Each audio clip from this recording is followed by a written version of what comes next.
बिस्मिल्लाहिर्रहमानिर्रहीम। अज़ीज़ तलबा, मैं रईस इकबाल पंजाब कॉलेज कबीरवाला से आपसे मुखातिब हूँ। आज हम बाकायदा दरसी किताब सेकंड ईयर के पैराग्राफ की तशरीह की वजाहत का आगाज़ करेंगे। पहले हमने ख़ुलासे की तरतीब बताई थी, उसके बाद एक ख़ुलासा किस अंदाज़ में लिखा जाता है वो आपको बताया। आज हम तशरीह किस अंदाज़ में आपने लिखनी है और एक पैराग्राफ जो आपके सामने मौजूद है उसकी वजाहत आपने कैसे करनी है उस हवाले से बात करेंगे। यानी अगर देखा जाए तो इस तश्कील पाकिस्तान के अंदर काफ़ी सारे ऐसे पैराग्राफ हैं जो बहुत ज़्यादा अहमियत के हामिल हैं। अगर इसमें इब्तदाई सफ़े के ऊपर बात की जाए तो एक अहम पैराग्राफ मौजूद है कि जिसके अंदर 1857 का जिक्र किया गया है। 1857 की जंग आज़ादी की सूरत हाल और उससे पहले और बाद के मुसलमानों की जो सूरत हाल है उस हवाले से बात की गई है। इसी तरीके से आगे चलकर कुछ और पैराग्राफ अहम हैं जिनमें एक सर सैयद अहमद ख़ान और उसके रुफ़का के हवाले से उनके साथियों की जो खिदमात थी उस हवाले से एक बात की गई है। तीसरा पैराग्राफ जो तश्कील पाकिस्तान में बहुत ज़्यादा अहम है वो अल्लामा इकबाल, जिसके अंदर वो फ़लसफ़े खुदी के मराहिल बयान कर रहे हैं, उस हवाले से आखिर में चलकर जो आखिरी पैराग्राफ है सबक का, जिसमें पाकिस्तान के नस्बुल ऐन के बारे में बयान किया गया है कि आखिर पाकिस्तान बनने का मकसद क्या था और पाकिस्तान बनने के बाद हमारा नस्बुल ऐन क्या बनता है, हमारी तरजीहात क्या होनी चाहिए और हमने ये मुल्क किस लिए हासिल किया था, उस हवाले से बात की गई है। तो ये कुछ पैराग्राफ इस पूरे सबक के अंदर अहम है।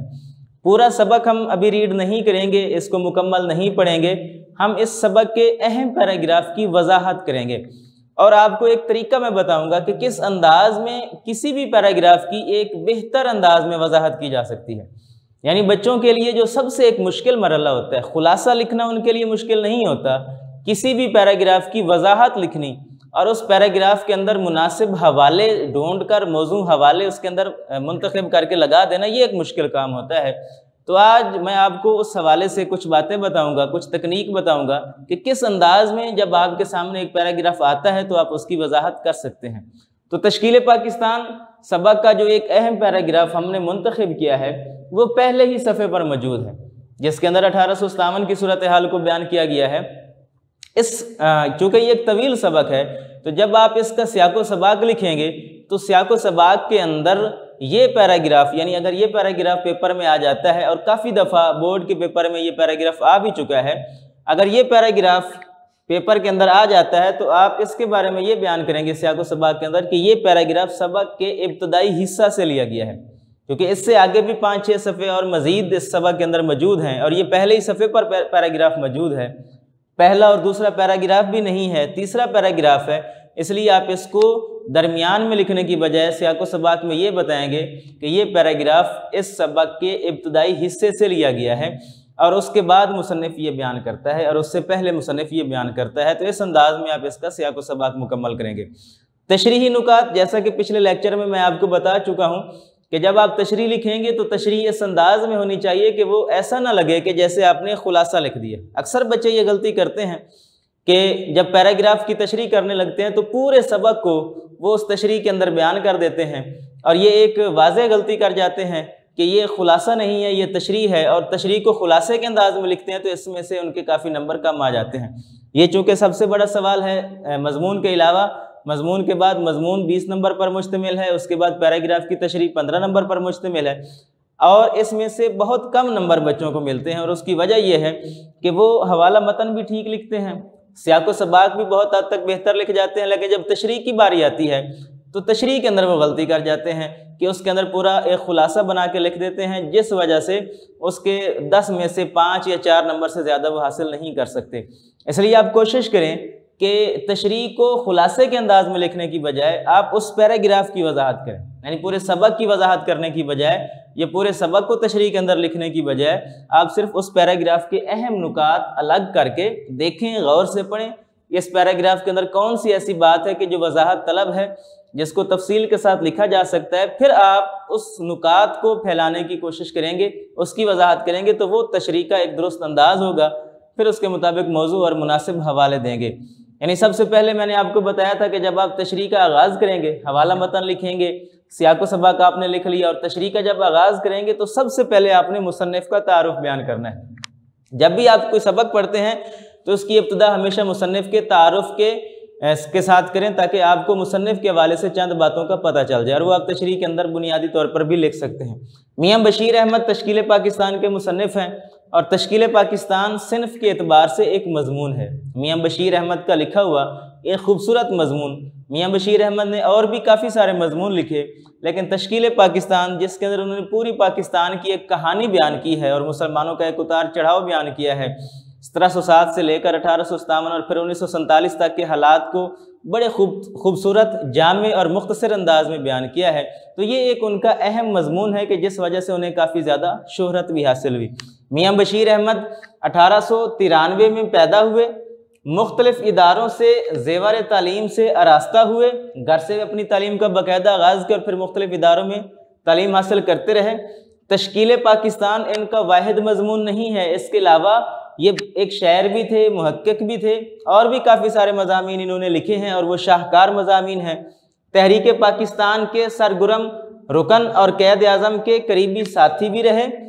मशहूर मिली नगमे मिल्लत का पासबां है मोहम्मद अली जिन्ना के तख्लीक़कार थे और 1971 को वफ़ात पाई। मैंने चंद नुकात इसके अंदर मुसन्निफ़ के बयान किए हैं, आप इनको जोड़कर एक पैराग्राफ की शक्ल में तरतीब दे देंगे, और जब आप तशरीह का सवाल लिखेंगे तो 3 से 4 लाइनें, 3 से 4 सतरें आप मुसन्निफ़ का तारुफ़ इब्तिदा के अंदर ज़रूर बयान करेंगे।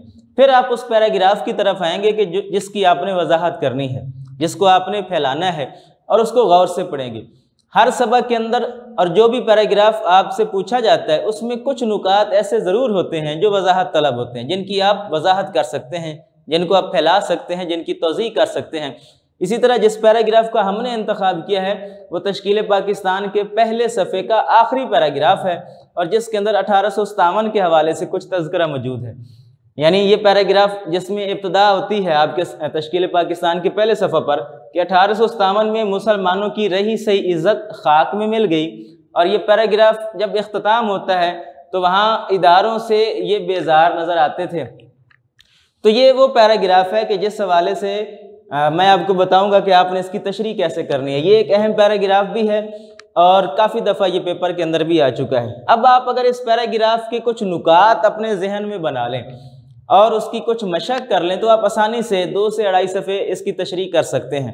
मसलन अगर इस पैराग्राफ के अंदर देखें तो जो सबसे पहला नुक्ता हमारे सामने आता है जब उसको हम बगौर पढ़ते हैं तो उसमें 1707 से 1857 यानी वहाँ तक मुसलमानों की बराए नाम हुकूमत थी। इसमें मुसन्निफ़ ये मुख्तसर बयान करता है, आपने वजाहत करनी है। यानी 1707 औरंगज़ेब आलमगीर की वफ़ात के बाद नाअहल किस्म के हुक्मरान हिंदुस्तान में मुसलमानों के पास मौजूद रहे, जिसमें अहमद शाह रंगीला का नाम आता है, मोहम्मद शाह रंगीला का नाम आता है, कि जो कि ऐश परस्त थे, जिनको अपनी हुकूमत से कोई गर्ज नहीं थी, वो अपनी ऐश परस्ती में पड़े हुए थे। और ऐसा 150 साल के अरसे के अंदर ही उन्होंने अपनी हुक्मरानी को मुकम्मल तौर पर ख़त्म करके रख दिया और ख़ुद ही अपने जवाल की वो एक वजह बने और सबब बने। तो ये आपने मुख्तसर इसके अंदर बयान करना है, यानी एक नुक्ते के अंदर कि 1857 में 1707 से 1857 में मुसलमानों की हुकूमत बराए नाम थी, क्योंकि 1707 के बाद आपस की लड़ाइयाँ और साजिशों को देखते हुए ऐसा ऐसा अंग्रेज़ जब वो हिंदुस्तान में दाखिल हुए आए तो थे वो तिजारत की गर्ज थे, लेकिन जब वो उन्होंने देखा कि मुसलमान हुक्मरान नाअहल हैं और उनको हुक्मरानी से कोई गर्ज नहीं है, वो बस अपने ऐश परस्ती में पड़े हुए हैं, तो वो उन्होंने तिजारत को थोड़ा पीछे किया और वो हुकूमत के अंदर दिलचस्पी लेना शुरू कर दी उन्होंने। और ऐसा ऐसा वो हिंदुस्तान के मुकम्मल तौर पर मुख्तार और मालिक बन बैठे। यानी 1707 से 1857 तक मुसलमानों के पास हुकूमत। यानी आखिरी बादशाह को आप अगर देखें बहादुर शाह ज़फ़र, तो बहादुर शाह ज़फ़र भी एक बराए नाम बादशाह था कि जिसका नाम तो चलता था कि वो मुसलमानों का बादशाह है, लेकिन उसके इख्तियारात बहुत ज़्यादा महदूद थे। वो अंग्रेज़ों को वजीफ़ा देता था और अंग्रेज़ों की मर्ज़ी के बग़ैर वो एक कानून भी पास नहीं कर सकता था और कोई बात भी नहीं कर सकता था। इसी तरीके से दूसरा अहम नुक्ता जो इस पैराग्राफ के अंदर मौजूद है वो है 1857 में मुसलमानों की रही सही इज़्ज़त का ख़ात्मा हो गया। यानी उससे पहले चलो बराए नाम ही सही मुसलमानों के पास हुक्मरानी तो थी। 1857 की जंग आज़ादी में सारी कौमें हिंदुस्तान की इकट्ठी हुई, जिसमें हिंदू भी थे, मुसलमान भी थे, सिख भी थे, और दीगर दूसरी कौमें मिलकर उन्होंने ये फैसला किया कि हिंदुस्तान से अंग्रेज़ों को अब निकाल देना चाहिए। लेकिन अंग्रेज़ अब यहाँ काफ़ी ज़्यादा अपने पाँव जमा चुके थे और मजबूत हो चुके थे। उस जंग के अंदर हिंदुस्तानियों को शिकस्त का सामना करना पड़ा। हिंदुस्तानी आज भी उसे जंग आज़ादी का नाम देते हैं और अंग्रेज़ों ने उसे उस वक्त जंग गदर का नाम दिया, यानी ये गद्दारी थी। और उसमें मुसलमानों को, यानी जैसे ही 1857 की जंग आज़ादी का ख़ात्मा हुआ, मुसलमानों को अताब का निशाना बनाना शुरू कर दिया। मुसलमानों से सारी उनकी जो रियासतें थी नवाबों के पास वो छीन ली गई। उनके तालीमी इदारे, उनके इस्लामी तालीमी इदारों का ख़ात्मा कर दिया गया। फ़ारसी ज़बान जो कि उस वक्त हिंदुस्तान में राइज थी, मुसलमानों की ज़बान थी, मुग़लों की ज़बान थी, उसका ख़ात्मा कर दिया गया और उसकी जगह अंग्रेज़ी ज़बान को राइज कर दिया गया। और ऐसा ऐसा मुसलमानों के पास जो एक इज़्ज़त थी, यानी एक नाम की जो हुकूमत थी, उसका भी ख़ात्मा हो गया और ये कौम मुकम्मल तौर पर ज़वाल का शिकार होती चली गई। यानी 1857 में रही सही इज़्ज़त का भी मुसलमानों का ख़ात्मा हो गया। उससे पहले नाम की जो हुकूमत थी वो भी अब उनके पास बाकी नहीं रही थी। तीसरे नंबर पर जो नुक्ता इस पैराग्राफ के अंदर मौजूद है वो है कि मुसलमानों की ज़मीनें और ओहदे छीन लिए गए। अब अंग्रेज़ ये चाहता था कि मुसलमानों को मुकम्मल तौर पर पसपा कर दिया जाए, इनको इतना बदहाल कर दिया जाए, बेहाल कर दिया जाए कि अब ये दोबारा कभी भी उनके सामने सर ना उठा सकें और आज़ादी की बात ना कर सकें। इसलिए जो नवाब थे, जो उमरा थे, जिनके पास जायदादें थीं, जिनके पास ज़मीनें थीं, वो ऐसा ऐसा उनसे छीन ली गई। उनको पकड़कर जेलों में डाल दिया गया। नवाब अपनी जगहों को छोड़कर, अपने मुल्कों, अपने इलाकों को छोड़कर दूर जाकर बसना शुरू हो गए। तो ये मुसलमानों के ज़वाल की एक बहुत बड़ी अलामत थी जो 1857 के बाद नज़र आई कि मुसलमानों के पास जो इनकी मलकियत की ज़मीनें थीं, जो नवाबों की थीं, जो उमरा की थीं, वो सारी उनसे छीन ली गई और जो ओहदों पर फैज़ थे, सरकारी ओहदे भी उनसे छीन लिए गए। और उसका मकसद ये था, क्योंकि अंग्रेज़ जानता था कि जो मुसलमान है ये कई सदियों से हिंदुस्तान पर हुकूमत करता आया है और अगर मुसलमान दोबारा से मजबूत हो गए तो ये वो वाहिद कौम है कि जो अंग्रेज़ों के ख़िलाफ़ दोबारा से कोशिश कर सकती है और उनको दोबारा से हुक्मरानी उनसे छीन सकती है। इसलिए उन्हें मुसलमानों को मुकम्मल तौर पर उन्होंने बदहाल कर दिया और दूसरी तरफ हिंदुओं को अपने साथ मिलाकर उनको सरकारी ओहदे भी दिए गए, उनके लिए तालीमी इदारे भी बनाए गए और मुसलमानों को बदहाली की तरफ धकेल दिया गया। ये एक पूरी मुनज़्ज़म साजिश थी कि जिसको कई सालों से वो रच रहे थे और ऐसा ऐसा उसके ऊपर उन्होंने अमल दरामद शुरू कर दिया। तो इस पैराग्राफ के अंदर ये भी एक अहम हिस्सा है जिसकी आप वजाहत करेंगे कि उनकी ज़मीनें और ओहदे छीन लिए गए, इस्लामी तालीम के ज़राए मुकम्मल तौर पर मुसलमानों के ख़त्म कर दिए गए और ज़बानी और फ़ारसी ज़ुबान का भी ख़ात्मा कर दिया गया। फ़ारसी ज़ुबान जिसके अंदर मुसलमानों की किताबें थीं और दफ्तरों के अंदर ये राइज थी, मुसलमान इसको अच्छे अंदाज में समझते थे, बोलते थे, उस ज़बान का 1837 में ख़ात्मा करके अंग्रेज़ी ज़बान को नाफिज कर दिया गया। और अंग्रेज़ी ज़बान से मुसलमान ज़्यादा आगाह नहीं थे, इसलिए सरकारी तौर पर भी उनको मुलाजमतों से बरतरफ कर दिया गया, क्योंकि उनको अब ज़बान नहीं आती थी तो मुख्तलिफ बहाने बनाए गए कि आप इस ज़बान से वाकिफ़ नहीं, इसलिए सरकारी दफ्तर के अंदर रहने के काबिल नहीं हैं। अगर आप अंग्रेज़ी ज़बान सीखेंगे तो आप यहाँ मुलाजमत कर सकते हैं, वरना आप मुलाजमत नहीं कर सकते। और मुसलमान चूँकि अंग्रेज़ों से नफ़रत करते थे, इसलिए अंग्रेज़ी ज़बान उनके लिए सीखना काफ़ी ज़्यादा मुश्किल था और वो उसको अच्छा नहीं समझते थे, इसलिए वो उनसे ओहदे भी छीन लिए गए और ऐसा ऐसा उनकी ज़ुबान का भी ख़ात्मा कर दिया गया। मुसलमान तालीम से दूर और सुस्ती का शिकार होते चले गए। यानी 1857 के बाद मुसलमानों की हालत इंतहाई अबतर होती चली गई, ख़राब होती चली गई और ऐसा ऐसा जो है वो सुस्त होते चले गए। अब उनके पास जो है वो मराआत नहीं थी, अब उनके पास वो ओहदे नहीं थे, अब वो हुक्मरान नहीं थे और दूसरा जहनी गुलामी और जहनी पस्ती का वो कौम शिकार होती चली गई, तालीम से दूर हो गए। और सबसे ज़्यादा दगा जो इस पैराग्राफ के अंदर एक और पहलू यानी तोता चश्मी का जिक्र किया गया है और धोखेबाजी का जिक्र किया गया है, वो हिंदुओं की बेवफाई है। यानी 1857 में इन दोनों कौमों ने मिलकर अंग्रेज़ों के साथ जंग लड़ी थी। मुसलमान भी थे उसमें, बराबर के शरीक हिंदू भी थे, लेकिन जैसे ही 1857 की जंग आज़ादी का ख़ात्मा हुआ, मुसलमानों को तो अताब का निशाना बनाया गया, हिंदुओं ने मुसलमानों से मुकम्मल तौर पर बेवफाई की और वो अंग्रेज़ों के साथ मिल गए।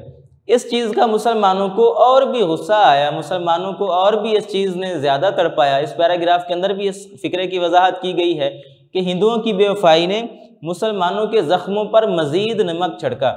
अब वो क्या थे कि सरकारी मुलाजमतें भी ले रहे थे, ओहदे भी ले रहे थे और वसाइल का इस्तेमाल भी कर रहे थे और दूसरी तरफ मुसलमान इंतहाई गुर्बत और कसम पुरसी की ज़िंदगी गुजारने पर मजबूर हो चुके थे। तो ये भी इस पैराग्राफ के अंदर एक अहम पहलू है। इस पैराग्राफ का इख्तिताम सर सैयद अहमद ख़ान के हवाले से होता है। यानी ये इतने बुरे हालात में अब मुसलमानों के पास कोई ऐसा रहनुमा उस वक्त नज़र नहीं आ रहा था जो मुसलमानों की इस डूबती कश्ती को निकाल जाता। उसी वक्त एक ऐसे रहनुमा सर सैयद अहमद ख़ान के जो बज़ाहिर तो अंग्रेज़ों के साथी थे और अंग्रेज़ी तालीम के हामी थे, वो मुसलमानों के इस डूबती हुई कश्ती को उन्होंने सहारा दिया और मुसलमानों को बेहतरी की तरफ लेकर आगे बढ़े। यानी इस पैराग्राफ का इख्तिताम सर सैयद अहमद ख़ान के तारुफ से होता है। बस इतना बताया गया है कि उस मुसलमानों की ख़राब होती हुई हालत में सिर्फ एक ऐसे आदमी थे कि जिन्होंने मुसलमानों की हालत को सुधारने की कोशिश की, और वो सर सैयद अहमद ख़ान थे। यानी इन नुकात को इस अंदाज में एक एक करके जब आप बयान करेंगे तो ये एक आपकी भरपूर तशरीह बन सकती है। ये सारे नुकात जो इस वक्त मैंने बयान किए हैं ये 3 लाइनों के अंदर मौजूद हैं। यानी ये नुकात उस 3 लाइनों के पैराग्राफ के अंदर मौजूद हैं जिसकी आपने वजाहत करनी है। अब आपने इनको अलग अलग करके उनके नुकात बनाकर जब आप उनकी वजाहत करेंगे तो ये तशरीह आपके लिए काफ़ी ज़्यादा आसान हो जाएगी। लेकिन दूसरी एक अहम बात कि जब आप इसकी वजाहत करेंगे तो दरमियान में उसके लिए अहम अशार जो कि मौजू भी हों और वो अशार और वो हवाले के जो इससे मुताबिकत भी रखते हों उनको भी आपने दरमियान में ज़रूर लिखना है। और जब भी कोई हवाला लिखें तो मार्कर से लिखें और नुमाया करके लिखें। मसलन इस पैराग्राफ के अंदर जब हमने बात की 1857 में मुसलमानों की इज़्ज़त के हवाले से, या 1707 से लेकर 1857 तक मुसलमानों की बराए नाम हुकूमत थी, तो उस वक्त मुसलमानों की बादशाहत और मुसलमानों की हुक्मरानी ख़ुद इन्हीं की वजह से ख़त्म हो रही थी। यानी नाअहल 1707 औरंगज़ेब आलमगीर के बाद जो नाअहल किस्म के हुक्मरान थे वो अपनी गफलत की वजह से और अपनी ऐशपरस्ती की वजह से अपनी हुक्मरानी से हाथ धो बैठे। तो जब आप ये पहलू बयान कर रहे होंगे तो उस वक्त ये हवाला आप उसके अंदर लिख सकते हैं जो बहुत ज़्यादा मुनासिब है कि बकौल शेर आप मार्कर के साथ लिखेंगे, बकौल शेर, और फिर आप मुकम्मल शेर लिखेंगे कि दिल के फफूले जल उठे सीने के दाग से, दिल के फफूले जल उठे सीने के दाग से, इस घर को आग लग गई घर के चिराग से। यानी मुसलमानों की अपनी सल्तनत का नुकसान खुद मुसलमानों के हाथों से ही हुआ। मुसलमानों ने अपनी ही हुकूमत को अपने हाथों से ही ख़त्म कर दिया और ऐशपरस्ती की वजह से वो सब कुछ ख़त्म हो गया। और फिर जब अंग्रेज़ों का जुल्म और अताब मुसलमानों पर बढ़ा और ये नगुफ्ता बेज़ ज़िंदगी गुजार रहे थे, परेशानियों के आलम में ज़िंदगी गुजार रहे थे, तो उस वक्त आप ये हवाला लिख सकते हैं बकौल शेर कि अच्छा है अहले जूर किए जाए सख्तियाँ, अच्छा है अहले जूर किए जाए सख्तियाँ, फैलेगी यूं ही शोरिश हुब्बे वतन तमाम। यानी अगर जुल्म करने वाले अंग्रेज़ इसी तरीके से जुल्म और सितम करते रहेंगे तो आखिरकार एक दिन मुसलमानों के अंदर बगावत ज़रूर होगी और पूरे मुल्क में फैल जाएगी और इस तरीके से अंग्रेज़ों की हुकूमत का ख़ात्मा हो जाएगा। इसी तरीके से आप सल्लल्लाहु अलैहि वसल्लम का फरमान है कि जिसने अपनी अकल और फ़हम को काफ़ी ख्याल किया उसने गलती की और गुमराह हुआ। आप इस कौल के अंदर देखें, इस हदीस के अंदर देखें कि आप सल्लल्लाहु अलैहि वसल्लम का फरमान मुसलमानों के ऊपर मुकम्मल तौर पर फिट आता है कि किस अंदाज में मुसलमानों ने अपनी रही से इज़्ज़त का इख्तिताम कर दिया। वो इस गरूर में थे कि उनसे ज़्यादा ताकतवर कोई नहीं है, वो इस गरूर में थे कि उनसे ज़्यादा कोई ज़हीन नहीं है, वो इस गरूर में थे कि उनकी जो फ़ौज है वो बहुत ज़्यादा मजबूत है, और इसी गरूर की वजह से वो एक दिन अपनी हुकूमत से हाथ धो बैठे। इसलिए आप सल्लल्लाहु अलैहि वसल्लम ने जो फरमान उनका मौजूद है वो बिल्कुल दुरुस्त इसके मुताबिक, इस पैराग्राफ के मुताबिक है कि मुसलमानों ने भी अपने अकल और फ़हम को बहुत ज़्यादा समझा और काफ़ी समझा और किसी और को खातिर में नहीं लाते थे, और इसी गलती की वजह से वो गुमराह भी हुए और अपनी हुक्मरानी से भी उन्होंने हाथ धोया। इसी तरह एक और शेर ने फरमाया है, एक और शेर मौजूद है कि जब अंग्रेज़ों की हुक्मरानी आ गई और ये अहले कलीसा का निज़ाम तालीम, यानी मुसलमानों से जब तालीमी इदारे छीने गए और मुसलमान चूँकि अंग्रेज़ी ज़बान से नफ़रत करते थे तो उन्होंने अंग्रेज़ी ज़बान में तालीम हासिल करने से इनकार कर दिया। तो उस हवाले से जब आप बात लिखें तो ये शेर उसमें आप लगा सकते हैं। और ये अहले कलीसा का निज़ाम तालीम एक साजिश है फ़कत दीन व मुरव्वत के ख़िलाफ़। यानी इस अंग्रेज़ी निज़ाम तालीम के पीछे मुसलमान भी यही समझते थे कि ये दरअसल अंग्रेज़ी निज़ाम तालीम उनके मज़हब के ख़िलाफ़ है और इनको मज़हब से दूर करना चाहती है और मुसलमानों से उनकी ज़बान और मुसलमानों से उनका मज़हब छीनना चाहती है, इसलिए अंग्रेज़ी ज़बान को वो नाफिज करना चाहते हैं। तो उस जगह पर आप ये हवाला भी उसके अंदर दे सकते हैं। इसी तरह एक अंग्रेज़ी का मकौला है कि अगर अभी मौसम सरमा है तो बहार भी नज़दीक होगी। जब इस पैराग्राफ का इख्तिताम हुआ था तो उस वक्त सर सैयद अहमद ख़ान का जिक्र किया गया था और उस वक्त पैराग्राफ को इस अंदाज में बयान किया गया था कि जैसे मुसलमानों की हालत बहुत ज़्यादा ख़राब है। और जब आखिर में सर सैयद अहमद ख़ान का मियाँ बशीर अहमद ने जिक्र किया तो उसमें उन्होंने एक उम्मीद की किरण दिखाई थी, और उसके बाद सर सैयद अहमद ख़ान की पूरी तफसील और उनके वाक़यात को बयान किया है और उनकी तहरीकों का और उनके रुफ़क़ा का जिक्र किया है।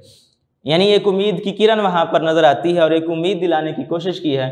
तो वहाँ पर आप ये हवाला आखिर में लिख सकते हैं कि अभी मौसम सरमा है, यानी अभी मौसम ठीक नहीं है, लेकिन अन करीब बहार का मौसम आने वाला है, मुसलमानों के हालात ठीक हो जाएंगे, क्योंकि मुसलमानों को अब एक ऐसा रहनुमा मिल चुका था कि जो अब उनकी डूबती हुई कश्ती को सहारा दे रहा था। यानी अगर आप इस तरतीब के साथ इस तरीके को इस्तेमाल करते हुए किसी भी पैराग्राफ की नुकात बना लेते हैं तो उसके बाद उसकी वजाहत करना बहुत ज़्यादा आपके लिए आसान हो जाता है। हवाले मुनासिब और मौजू लगाते हैं तो उसमें आपको अच्छे नंबर भी मिल सकते हैं, और हवालों की वजह से आपको बहुत ज़्यादा लिखना भी नहीं पड़ता। यानी अगर आप 5 या 4 हवाले लिखते हैं तो आपकी 10 से 12 सतरें इन हवालों में आपकी मौजूद होंगी, और बाकी 1.5 सफ़ा आपने इन नुकात के अंदर आपने लिखना है और इनकी वजाहत करनी है। अगले लेक्चर के अंदर हम एक और पैराग्राफ का इंतखाब करेंगे कि जो कि अल्लामा इकबाल की ज़िंदगी पर मुश्तमिल है, और उसमें अल्लामा इकबाल का फ़लसफ़ा खुद ही बयान किया गया है। तब तक के लिए अपना ख्याल रखिएगा, दुआओं में याद रखिएगा। अल्लाह हाफ़िज़।